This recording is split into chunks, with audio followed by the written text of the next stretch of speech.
আমাদের দেশে ঝাড়ফুঁক আছে না, তাবিজ তোমার আছে না? এই দেশে তাবিজারি করে কবিরাজ। আমাদের এলাকায় একটা বাজারের নামে কবিরাজ বাজার,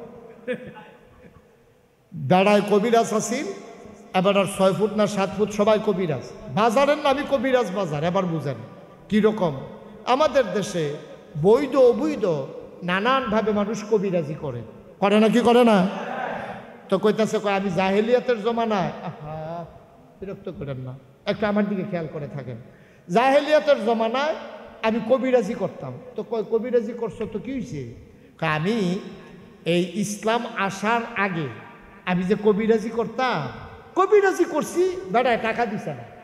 আজকে এই বেড়া ধনী হয়েছে, আমার ডাক দিয়া বলতেছে ভাই আপনি তো অনেক আগে কবিরাজি করছিলেন, টাকাটা তো দেই নাই, আজকে আমার গাছের কাঁচা আরে পাকা খেজুর আছে, আপনার 1 টুকরি খেজুর দেব, আপনি তৃপ্তি বইটা খাবেন, এটা আপনার ওই সেই সময়ের টাকার বিনিময়। কত এলে কি ওই সময়ের খেজুর তোমার এখন দিছে? কত জাহেলিয়াতের জমানায় তুমি যখন কবিরাজি করতা তখন কি আল্লাহর নাম নিয়া করতা, কোরআন হাদিস দিয়া করতা, নাকি লাত মানাত উজ্জা তাদের নাম নিয়া করতা? সেই সময় কোরআন হাদিস পাবো কই? সেই সময় তো নবীর নবুয়তে প্রকাশ পায় না, এটা তো জাহেলিয়াতের জমানায়। 40 বছর বয়সে নবীর নবুয়ত প্রকাশ পেয়েছে। আমি তো কবিরাজি করছি আরো আগে, লাত মানাত উজ্জা কুফুরি কালাম দিয়া শিরক দিয়া আমি এই কবিরাজি করছি। তখন আমি আল্লাহ নবী পামু কই, কোরআন হাদিস পামু কই? আবু বকর সিদ্দিক চোখের পানি ছেড়ে দিলেন। ও গোলাম আমার, সেই জাহেলিয়াতের জামানায় লাত উজ্জা মানাত সেই দেবদেবীর নামে তুমি কবিরাজি কইরা টাকা কামাই করেছো, সেই টাকা কামাইয়ের খেজুর আমারে খাওয়াইছো, করলা কি? আমার মতো মানুষ রে তো তুমি জাহান্নামী মানুষ বানাই দিলা। এটা তুমি কি করলা? এটা তুমি কি করলা? আমি আবু বকর সিদ্দিক, আমার এই হারামখানা তুমি খাওয়াইলাম। গোলাম স্থির হয়ে গেছে। আবু বকর সিদ্দিক ঝার ঝার ঝার ঝার করে কাঁদতেছে, আমি এটা কি করলাম? আমি এত বড় নাদান হয়ে গেলাম, না খাইয়া মইরা যাইতাম, এটা এক ভালো ছিল। এটা আমি কেমন খেজুর খাইলাম, পোড়া কপাল আমার, কেন আমি এটা করলাম? আমি কি এত বড় নাদান হয়ে গেলাম? খাবারের জন্য হারাম খানা খেয়ে ফেললাম।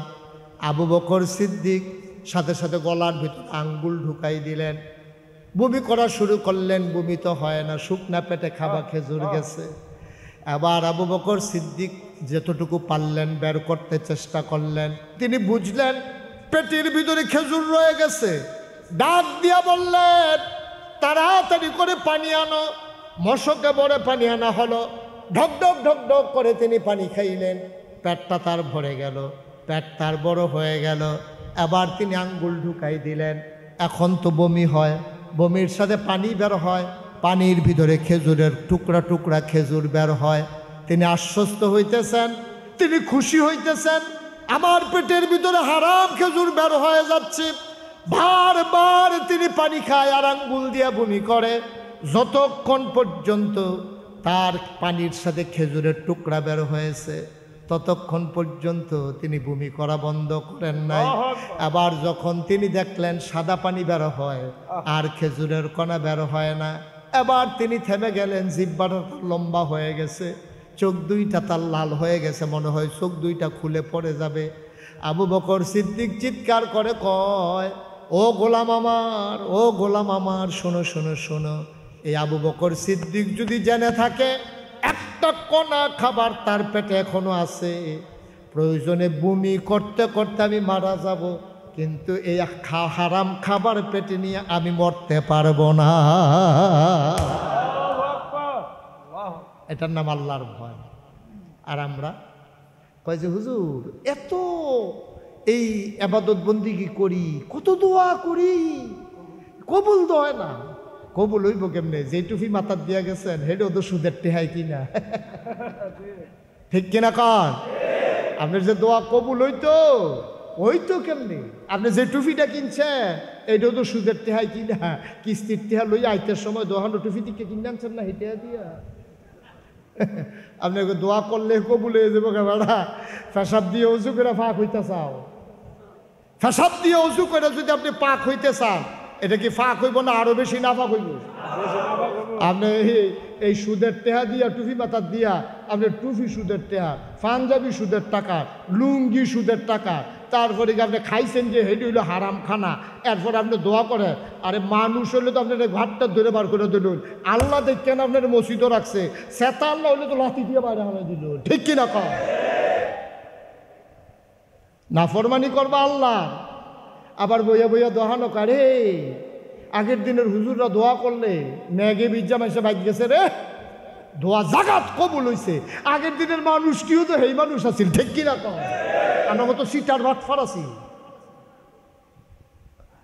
দোয়া করতে, তবা করতে আছে। ইমাম সাহেব ফিরসা হুজুর আইসে এলাকাত, তো ফিরসা হুজুর আয় তবা করেন, তবা করেন। সকলে কথা হুজুর তোমার দরকার আছে, অনেক কোনো জমা হয়ে গেছে। হুজুরে ফাঁকড়ি এটা দিয়ে হালাইছে, এবারে দোয়া করতে আছে। আল্লাহ, হুজুরে কইতাছে বলেন আল্লাহ, তো সবাই কয় আল্লাহ, কই জীবনে আর গোনা করব না। তো এবারে কইতাছে জীবনে আর গোনা করব না। মনে মনে চিন্তা করতে আছে, আমি যে তোবা করতে করতে দেরি করতেছি, হেতে না এই কিস্তির টেহা লইয়া আওয়ান আছি, আগে নিয়ে এবার ফিরত দিক।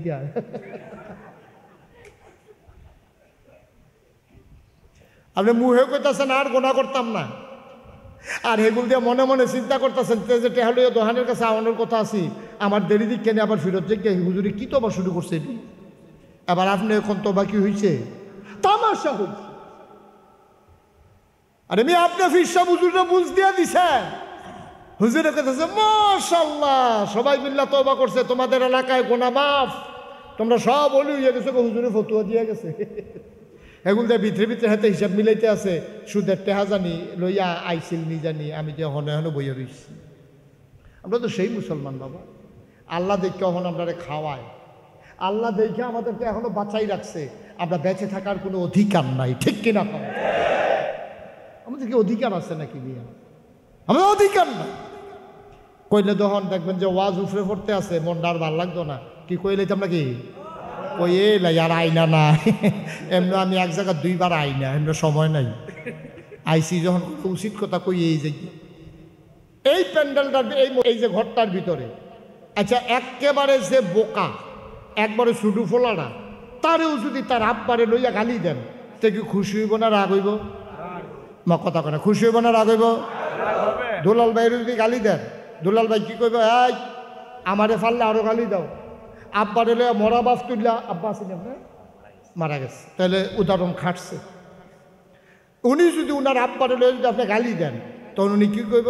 ভাই আপনার যদি মন চায় আমার দুইটা ফিটা দেন, গালি দিতে মন চাইলে আমারে দেন। মরা আব্বা তুললে গালি দিবেন না, নমুনা খারাপ করালাম। কিন্তু নরম বেড়াও দেখবে চিন্তা দেবো, ঠিক নিও কথা কথা, ঠিক নেই? আব্বারে লইয়া গালি দিলে আপনার কলজাত কি লাগে, শৈল আগুন ধরে যাই গায়, বেহতাইরা বেড়া বেড়াইয়া দেখবেন লাঠি লইয়া দৌড় দেয়।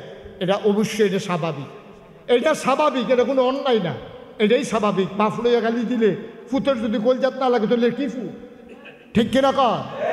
তাহলে আব্বারে গালি দিলে আপনার এইরকম লাগে, আর আপনি যে নিজের বাপের নাম নিজে বদলাইলেন, সেটা কিরকম? নিজের আব্বার নাম নিজে বদলাই নিস, আছে নেই কারবার? কই আছে? এই কইলো আর কি, হুজুরে যখন কইছে আছে আছে। এবার পয়লা ভোট দিতে গেছে, পরে খেয়াল করেন, প্রথম যখন ভোট দিতে গেছে কইছে আব্বার নাম কি? কইছে আব্দুল করিম। পরে যে জাল ভোট দিতে গেছে, তখন বাপের নাম কাগজও লেখা আছে আলমগীর হোসেন। তখন এবারে কি আব্দুল করিম কইব না আলমগীর কইব? আমার কথা কেনা কিনা কইব? তাইলে এবার যখন জিজ্ঞাসে কি নাম, তার নিজের নাম পয়লা বদলাইছে। এ কুদ্দুসে কইছে তার নাম বলে আব্দুল রহিম। আচ্ছা তুমি আব্দুল রহিম কহ, বাপের নাম কি? আলমগীর, কিন্তু তার বাপের নাম বলে আব্দুল করিম। তে কইছে কি? তাইলে বাপেরে গালি দিলে তোমারে তো কলজাত লাগে, আর নিজের বাপের নাম যে নিজে বদলাইলে সেইটা কি তা করুন তোমারে? মহিলারা বোধহয় শুননা কইতেছে আচ্ছা আমরা বেড়াইতে ধরছে হুজুরে, বেড়িয়ে বালা বেড়িয়েতে জামাইন নাম্বারে বদলাই দিছে না। বেড়িয়েতে তো জামার নাম বদলাইছে, ঠিক কিনা কও? আমরা কি মানুষ রইছিনি বেড়া? আমরা কি মানুষ রইছিনি? কি আর ওয়াজ লাভ কি ওয়াজ করে? মুসলমান, লম্বা কথা না রে ভাই, আমরা শেষের দিকে চলে যাব, আল্লাহর ভয় আর একটু জানবো কারে কয়। আবু বকর সিদ্দিক, ওনার ইন্তেকাল হয়ে গেল। ইসলামের দ্বিতীয় খলিফা হয়ে গেলেন হযরত উমর বিন খাত্তাব। হযরত উমর রাদিয়াল্লাহু তাআলা আনহু ইসলামের দ্বিতীয় খলিফা। আল্লাহর ভয় দেখেন কারে কয়। উনি খলিফা হইয়াছে রা বইয়া বইয়া কানতে আছে। ওনার ছেলে আব্দুল্লাহ ইবনে উমর ওনারে ডাক দেখো, আব্বা কান্দেন কে রে? কয় পুত্রে, আমি যে খলিফা হইলাম, অর্ধেকটা পৃথিবীর আমি প্রেসিডেন্ট। আমার দেশের ভিতরে যদি একটা কুত্তা, একটা কুকুর যদি না খেয়ে মারা যায়, আল্লাহ যদি আমার ডাক দিয়া জিগায়, আমি কি জবাব দেবো আল্লাহর কাছে? এই ভয়ে কানতে আছে। সুবহানাল্লাহ বলবেন না? ছেলে আব্দুল্লাহ ইবনে ওমর ডাক দেখো, আব্বা, যেই মানুষের মনের ভিতরে এত ভয় আছে তারে আল্লাহ আটকাবে না। সুবহানাল্লাহ কয় না? এই যে ভাই, এই যে গোলাপি রঙের পাঞ্জাবি, এই যে ভাই, বসে বসো। হ্যাঁ সাই উঠটা দেখি কিছু কয়নি, সিফা দিয়া বইতে কিছু কয়নি। আমিন কয় না, জুড়ো কয় না। ছেলে কি কয়? বাপের সান্ত্বনা দেয়, বাবা আপনার মতো মানুষ আটকাবেন না, আপনার যে চিন্তা আপনি আটকাবেন না। হযরত আব্দুল্লাহ উমর চোখের পানি তার শুকায় না। উনি চিন্তা করলেন, আমি ঘোষণা দিলেন মসজিদ নববীতে দাঁড়াইয়া, আমার দেশের ভিতরে না খেয়ে কেউ থাকবে না, আর যদি কেউ না খেয়ে থাকে আমার উমরের মুখে খাবার যাবে না। কথাটা কি ছোট না বড়? কথাটার ওজন আছে নাকি নাই? কত বড় কথাটা বলে ফেলছে। অর্ধেকটা পৃথিবীর প্রেসিডেন্ট। একটা মিষ্টি কুমড়ারে আপনি যদি সমান দুই টুকরা করেন, অর্ধেকটা পুরা পৃথিবীটারে দুই ভাগ করলে অর্ধেকটার প্রেসিডেন্ট ছিলেন হযরত উমর। ৩১ লক্ষ বর্গ মাইলের প্রেসিডেন্ট ছিলেন হযরত উমর। সুবহানাল্লাহ বলবেন না? এত বড় প্রেসিডেন্ট। উনি কয়, যদি মদিনার একটা মানুষ না খেয়ে থাকে, আমি উমর না খেয়ে থাকতে হবে, কারণ আমি খাইয়া আর আমার প্রজা যারা, আমার যারা মুসলমান তারা না খাইয়ে থাকবে, আমি উমরের কলিজায় মানবে না। এই চিন্তা করে এশার নামাজ, খুব খেয়াল করেন, এশার নামাজ পড়ে ওনার একটা চামড়ার চাবুক ছিল, এই চাবুকটা নিয়ে উনি আস্তে করে বের হয়ে যায়। খেয়াল করেন, অন্যদিকে তাকায়েন না। উনি একটা চামড়ার চাবুক নিয়ে রাতের বেলা দুলাল ভাই খাওয়া দাওয়া শেষ করে উনি বের হয়ে যেতেন। উনি যখন বের হয়ে যেতেন খাওয়া দাওয়া শেষ করে বের হওয়ার পরে তিনি ঘুরে ঘুরে ওই নদীর পাড়ে দিয়া, ওই জঙ্গলের কাছে গিয়া, ওই বস্তির মাঝে গিয়া, ওই রেল স্টেশনের কাছে, ওই ২৫০০ থানার কাছে কেউ না খেয়ে থাকে কিনা উনি ঘুইরা ঘুইরা সারা রাত পাহারা দিতেন। সুবহানাল্লাহ বলবেন? তখন তিনি একজন মেম্বার। উমর কি তখন একজন মেম্বার? চেয়ারম্যান? কথা না, মেম্বার, চেয়ারম্যান, এমপি, মন্ত্রী, বাংলাদেশের প্রধানমন্ত্রী, আর অর্ধেকটা পৃথিবীর প্রেসিডেন্ট। সুবহানাল্লাহ কয় না? ঘুরে আডে চায়। একদিন রাতের বেলা এশার নামাজ পড়ে খাওয়া দাওয়া করে উনি চামড়ার চাবুকটা নিয়ে বের, খুব খেয়াল করেন চিকন কথা, চামড়ার চাবুকটা বের হয়ে গেছে। ঘুরতে ঘুরতে ঘুরতে ঘুরতে একেবারে অজপাড়াগে নিবৃত পল্লীতে বর্ডার বেল্টে সীমান্ত এলাকায় চলে গেছে।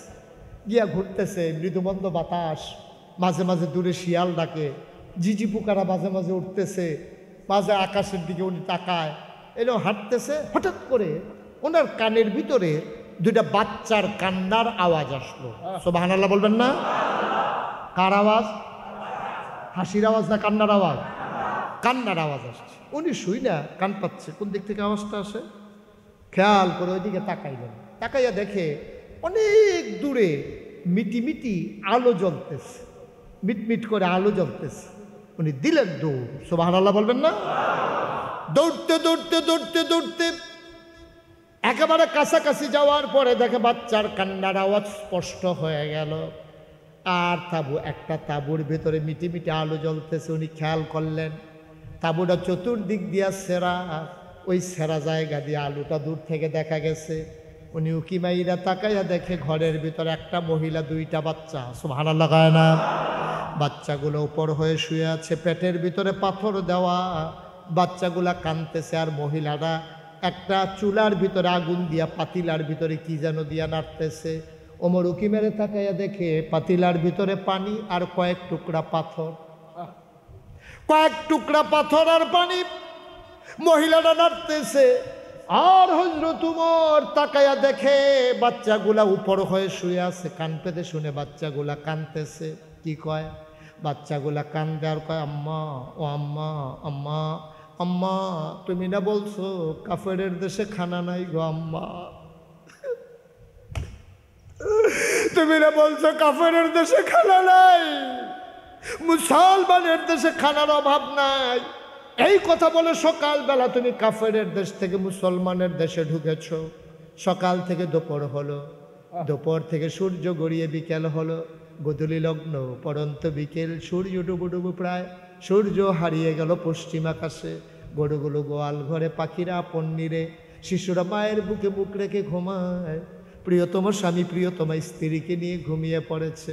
আম্মা, সন্ধ্যাও শেষ হয়ে গেল, মাঝ রাত হয়ে গেল। কই তোমার ইসলাম, কই তোমার মদিনা, কই তোমার মুসলমানের দেশ, কই তোমার উমর? মাঝরাত হয়ে গেল, কেউ তো খবরও নিল না।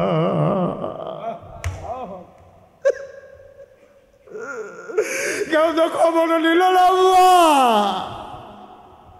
তুমি না বলছিলা মুসলমানের দেশে কুকুরও না খেয়ে মরে না? আমরা তো মানুষ। সকালবেলা ঢুকলাম, মাঝরাত পার হয়ে গেল, কেউ তো খবরও নিল না, খাবারও দিল না। এই তোমার মুসলমানের দেশ, এই বুঝি ইসলাম, এই বুঝি তোমার উমর? মহিলারা বলতেছে, বাবারা কান্নাকাটি কইরো না, এই যে খাবার তৈরি করতেছি। পানির ভিতরে পাথর দিয়া নাড়ে বাচ্চাদেরকে মিথ্যা সান্ত্বনা দেয়। এই যে খাবার তৈরি করতেছি, একটু অপেক্ষা করো, তোমাদের জন্য এখনই খাবার হয়ে যাবে। ওমর আর সহ্য করতে পারেন না, গাল বেয়ে বেয়ে টপ টপ করে পানি পড়ে দিলেন দৌড়। দৌড়তে দৌড়তে দৌড়তে দৌড়তে মদিনায় গোডাউনের সামনে এসে দাঁড়ালেন। ডাক দিলেন, দারোয়ান কই? কই দারোয়ান? লাফ দিয়ে দারোয়ান দরজা খুলে দিলেন।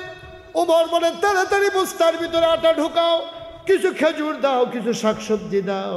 কি দেখলাম জীবনে এমন দৃশ্য আর দেখি নাই। তাড়াতাড়ি করো। আটা দেওয়া হলো, খেজুর দেওয়া হলো, সবজি দেওয়া হলো। বলল বস্তার মুখ বেঁধে দাও, বস্তার মুখ বেঁধে দেওয়া হলো। ওমর তাকায়া দেখে দুইজন কর্মচারী পিছনে এসে দাঁড়িয়ে আছে। ওমর কয়, তোমরা কারা? কয়, আমরা রাষ্ট্রের কর্মচারী। কয়, কেন দাঁড়িয়ে আছো? কয়, আটার বস্তা নেওয়া লাগবে, আপনি সামনে সামনে যান, আমরা আটার বস্তা নিয়ে আসতেছি। ওমর বলতেছে, আটার বস্তা তো তোমাদের মাথায় দেওয়া হবে না। কয়, বলেন কি? ওমর এবার মুচকে হাসি দিয়া কয়, দায়িত্ব আমার, বস্তাও থাকবে আমার মাথা।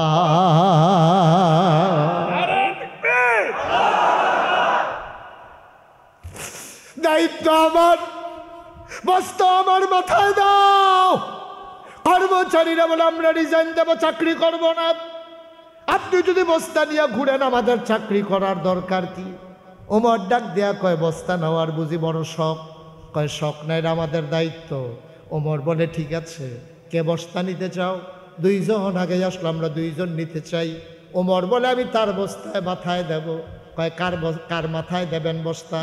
ওমর ডাক দেয়া কয়, কিয়ামতের ময়দানে আমার যখন একটা গোনার বস্তা হবে, তোমাদের ভিতরে কিয়ামতের ময়দানে আমার গোনার বস্তাটা যে নিতে রাজি হবা, তার মাথায় আজকে আটার বস্তাটা দিয়ে দেব। কেউ রাগায় না, কেউ রাগায় না। ওমর বলতে বলতেছেন, আমি জানতাম কেউ বস্তা নিতে রাজি হবা না, গোনার বস্তা কেউ নিতে রাজি হও না, আটার বস্তা কেন নিতে চাও? আমার মাথায় দিয়ে দাও। পৌর মানুষ, বৃদ্ধের কাছাকাছি, আধা পাকা আধা কাঁচা দাড়ি চুল, হযরত উমরের মাথায় দুইজন ধরে আটার বস্তা উঠাই দিল। ফেরেশতারা চিৎকার করে কান্দে, এটা কি মানুষ বানাইছো? এটা কেমন মানুষ? অর্ধ পৃথিবীর প্রেসিডেন্ট আটার বস্তা নিয়ে দৌড়ায়, আকাশের চারটা মেঘের আড়ালে লুকাই গেছে লজ্জায়। এটা কি দেখলাম, কি দেখলাম? ওমর ঘামতে ঘামতে দৌড়তে দৌড়তে মহিলার তাঁবুর সামনে গিয়ে দাঁড়ালেন। আসসালামু আলাইকুম রাহমাতুল্লাহ। মহিলা কয়, ওয়ালাইকুম আসসালাম রাহমাতুল্লাহ। ডাক দেয়া কয়, কে রে, কে দরজায় আমার দাঁড়িয়ে আছো? ওমর ডাক দেখো, আম্মা। ও আম্মা আম্মা আম্মা আম্মা গো দরজা খুলে দাও। কয় কে আমারে আম্মা ডাকে? আমারে আম্মা ডাকে লাভ নাই, তুমি নিশ্চয়ই মরুভূমির পথিক, নিশ্চয়ই সাহায্য চাও। বাবা আমারে মা ডাইকো না, আমি মা হওয়ার উপযুক্ত না।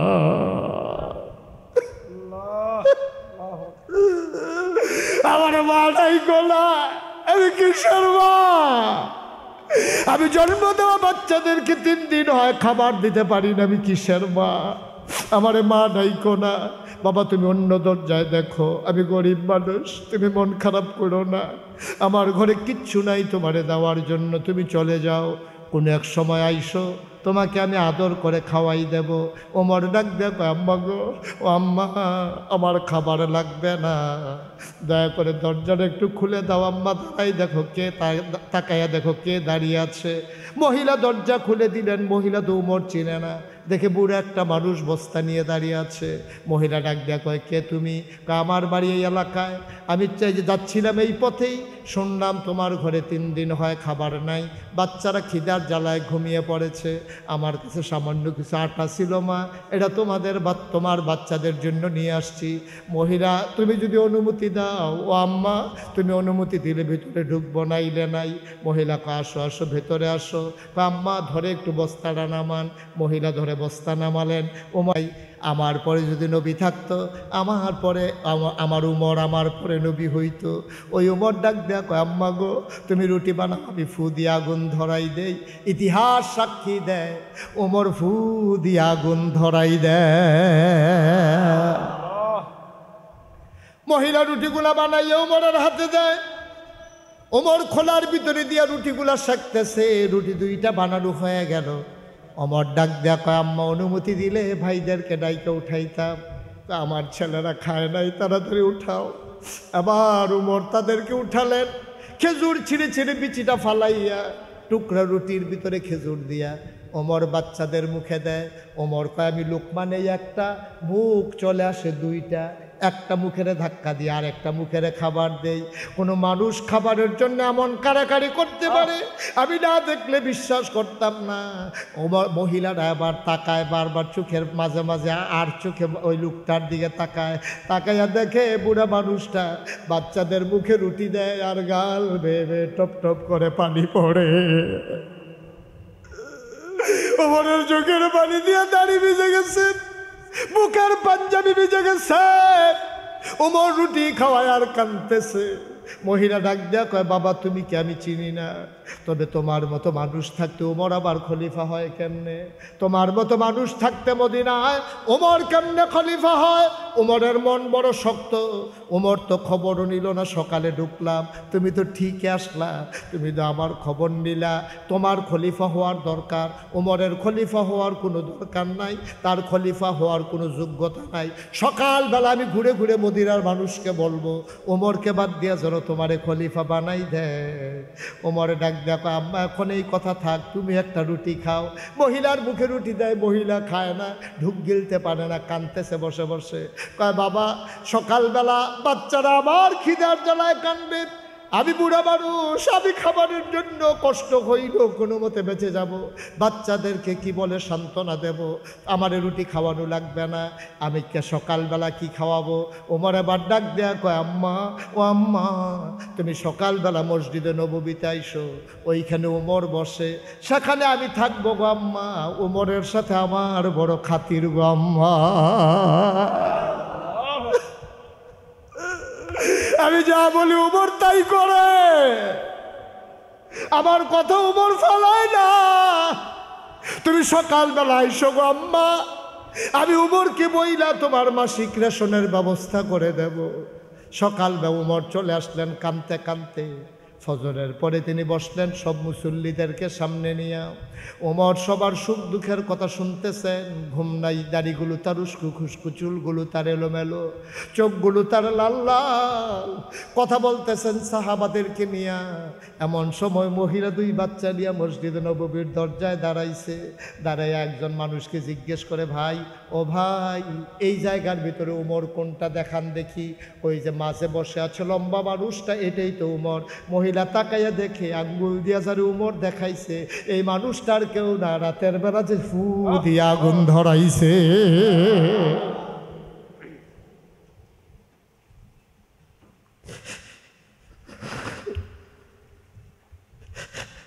মহিলা ভয় পেয়ে গেছে, ওমর আমাকে ছাড়বে না। আমি ওমরকে গালাগালি করেছি। মহিলা আবার বাচ্চাদের 2 হাতে ধরে দিছে দৌড়। ওমরের নজর পড়ে গেছে, ওমর দৌড় দিয়া বের হয়ে আসছে। মহিলার সামনে গিয়া দাঁড়াইয়া কয়, আম্মা, ও আম্মা, আম্মা কেন দৌড় দিছ গো আম্মা? কয়, বাবা তোমারে আমি অনেক গালাগালি করছি। ওমরের হাতে চামড়ার চাবুকটা ছিল। ওমর ডাক দেয়া কয়, আম্মা এই নাও চামড়ার চাবুক, পিটাইতে মন চাইলে পিটাও, গালি দিতে মন চাইলে আরো গালি দাও, গালি দিতে যদি মন চায় আরো দাও, পিটাইতে মন চাইলে পিটাও। আম্মা তোমার কাছে আমার একটা অনুরোধ গো আম্মা, পিটাও, ইচ্ছা মতো পিটাও, গালি দিতে মন চাইলে গালি দাও। তোমার কাছে করো জোরে আমার মিনতি, কিয়ামতের ময়দানে তুমি আম্মা ওই আল্লাহর সামনে আমি ওমরকে আসামি বানাইও না। আল্লাহর ভয়। মুসলমান, এটার নাম হইল আল্লাহর ভয়। চিন্তা করে দেখো তোমার কলিজার ভিতরে ভয় পয়দা হয়েছে কিনা, তোমার কলিজায় ভয় আছে কিনা। কত মানুষ তোমার সমাজে না খেয়ে ঘুরে, কত মানুষ তোমার সমাজে না খেয়ে ঘুরে, কত মানুষ শীতের রাতের বেলা একটা কম্বল পায় না, কত মানুষ চিকিৎসা হয় না, কত ছোট বাচ্চারা লেখাপড়া করতে পারে না। ও মুসলমান, তুমি পেট ভরে খাও, তুমি মন ভরে ঘুমাও, তুমি একটা কম্বল গায়ে দিয়া ঘুমাও, আর স্টিলের আলমারির উপরে 10টা কম্বল সাজাই রাখছো রে ভাই, 10টা কম্বল তুমি সাজাই রাখছো, একটা গায়ে দিয়া ঘুমাও। তোমার সমাজে কি এমন কোনো মানুষ নাই যে মানুষটা শীতের জ্বালায় ঘুমাইতে পারে না? এমন কোনো ভিখারিনী মহিলা কি নাই যার পেটের ভিতরে খাবার যায় না? তুমি তোমার বাচ্চারে ধমক দিয়া খাওয়াও, খাইবি না কেন? বমি করে আবার খাওয়াও। আর এমনও বাচ্চা আছে, আম্মা আম্মা আম্মা এক মুঠ খাবার দাও, মা খাবার দিতে পারে না।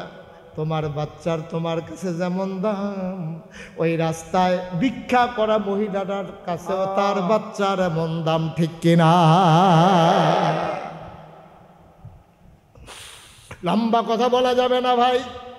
মুশতাক ফৈজি কোনোদিন তোমাদের কাছে আসে নাই, কোনোদিন আর আসবো কিনা জানি না। মন দিয়ে শোনো, প্রতিদিনের মাহফিল এক মাহফিল মনে কইর না। 33 বছর মুশতাক ফৈজি মাহফিল করি, মাহফিলে কদম দিলে মাহফিলটার ওজন বুঝি। আজকে সালমদি এই মাহফিলে কদম দেওয়ার পরে মন সাক্ষী দিয়েছে, তোমাদের মাহফিল আমার আল্লাহ কবুল করে নিয়েছে।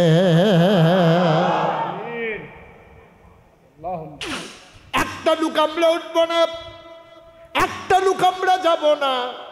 তুমি মাহফিলের ওজন বুঝো নাই, তুমি মনে করছো মাহফিল মানে হচ্ছে মাইক, মাহফিল মানে হচ্ছে হুজুর, মাহফিল মানে হচ্ছে কতক্ষণ কথা শোনা। তুমি মাহফিলের ওজন বুঝো নাই। মাহফিলের ওজন বুঝছে তোমার আব্বা যারে তুমি কবরে শোয়াইছো। মাহফিলের ওজন বুঝছে দুলাল ভাইয়ের আব্বা। আমি কিতাবে পেয়েছি, মানুষটা যখন মারা যায়, যখন এলাকায় কোনো দোয়ার মজলিস বসে যায়, রুহানি হালাতে মাহফিলের চতুর্দিক দিয়ে এসে দাঁড়াই যায়। সুবহানাল্লাহ কয় না? তুমিও দেখো না, আমিও দেখি না, দেখে ফেরেশতারা।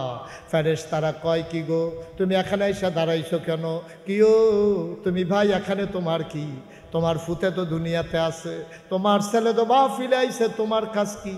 ওই লোকটা শাহ আলম ভাইয়ের আব্বা কি কয় জানো নাকি? ডাক দেয়া কয়, ফেরেশতারে, ও ফেরেশতা আমারে তারাই দিও না। ও শাহ দুলাল ভাইয়ের আব্বা ডাক দিয়া কয়, ও ফেরেশতারা আমারে তারাই দিও না। এই মাহফিলের ভিতরে নাগাইশের পিসা বুজুর আইছে, আমার ফুতেও লগে দিয়া বইয়া রইছে। আমার কবরে যে কি কষ্ট তোমরা তো জানো না। আমি ছেলের দোয়া নিতে আসছি, দোয়া লইয়া গিয়া দেখতাম চাই আমার ছেলের দোয়ায় আমার কবর জান্নাত হইছে নি। আমি জানি না কার আব্বা নাই, আমি জানি না কার আম্মা নাই। সবার আব্বা আম্মার জন্য আমরা দোয়া করব। একটা লোক নড়বেন না, উঠবেন না। যারা দাঁড়িয়ে আছেন বাইরে দাঁড়িয়ে থাকবেন। আমি যখন দোয়া করে দেব তখন যাবেন। 1 নাম্বার একটা লোক আমার দরকার। হুজুর দোয়া করে দেন, আব্বা দুনিয়াতে নাই, আম্মা দুনিয়াতে নাই, আল্লাহ অনেক দিছে। আজকে যদি অসুস্থ হইয়া মা ডাক দিত, 5 লক্ষ টাকার চিকিৎসা লাগলো, না করাইয়া পারতাম না। ও ভাই, তোমার আম্মা চিল্লান দিলে তুমি 5 লাখ টাকা দিয়া চিকিৎসা করাইতা। তোমার আম্মাই দি কবরে শুইয়া তোমারে ডাকে, তুমি কেন আল্লাহর ঘর মসজিদে 1 লক্ষ টাকা দিতে পারলা না? সুবহানাল্লাহ বলবেন না? আল্লাহর নবী কয়, মান বানা লিল্লাহি মসজিদান বানাল্লাহু লাহু বাইতান ফিল জান্নাহ। যে দুনিয়ার ভিতরে মসজিদ বানাবে, আল্লাহ বলে জান্নাতে তার জন্য ঘর বানাবে। আমার আব্বার কবর যেন জান্নাত হয়, আমার আম্মার কবর যেন জান্নাত হয়। হুজুর দোয়া করে দেন, টাকা দিয়া কি করব? আব্বা রেখে যাওয়া জমিন চাষ করে খাই, আব্বার উঠানো ঘরে ঘুমাই। আব্বায় জমিন দিয়া গেছে, দাম ছিল কত, এখন দাম হইছে কত, কোটি কোটি টাকার মালিক হইলাম।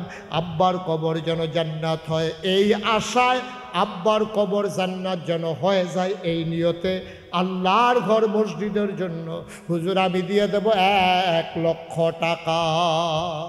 একটা লোক আমার দরকার আছে।